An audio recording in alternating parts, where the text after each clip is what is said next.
September the 1st, 1939. German troops thrust deep into Poland to win a swift and absolute victory.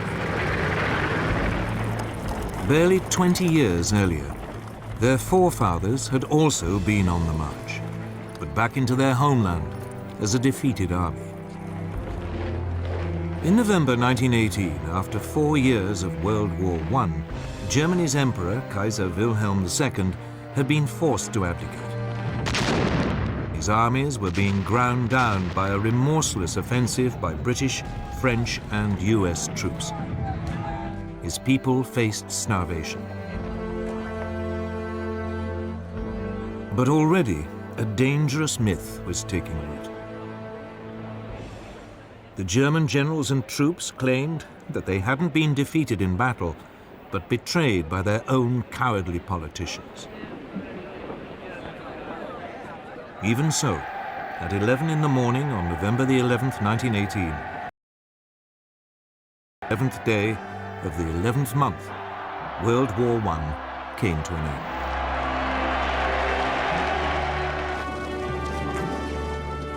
The following month, President Woodrow Wilson of the United States arrived in Europe, promising to create a new world order.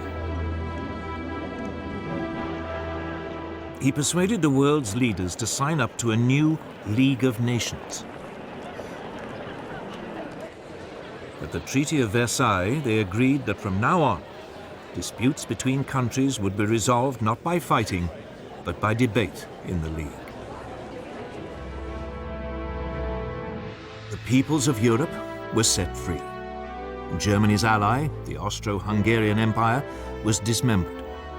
Out of it, new nations were created: Austria, Poland, Hungary, Czechoslovakia, Yugoslavia, Latvia, Lithuania, and Estonia. Germany itself was greatly reduced in size.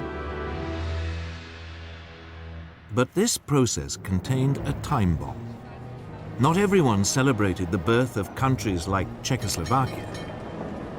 Several of them contained substantial German minorities.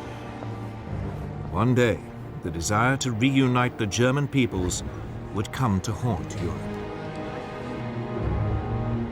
The war-torn German people also had one final indignity inflicted on them.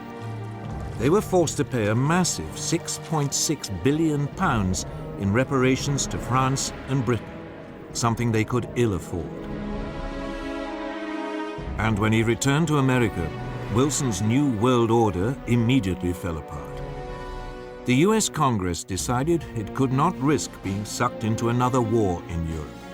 It refused to join his league, and the US withdrew into isolationism. Germany was now a very different nation. It was still Europe's biggest country, but its militaristic monarchy had gone. It had become a democracy.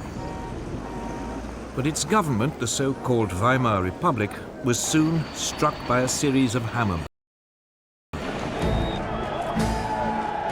Street battles erupted, wing nationalists and communists trying to start a revolution.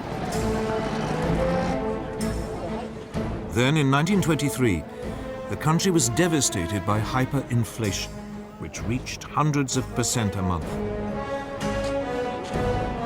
Ordinary people's savings were wiped out. This was fertile ground for a new breed of rabble-rousing right-wing politicians. Among them, Adolf Hitler. Hitler had been born in Austria. He had fought bravely as a soldier in World War I and been awarded the Iron Cross. On returning to Germany, he settled in Munich, and his fiery oratory soon enabled him to seize control of the small National Socialist or Nazi Party.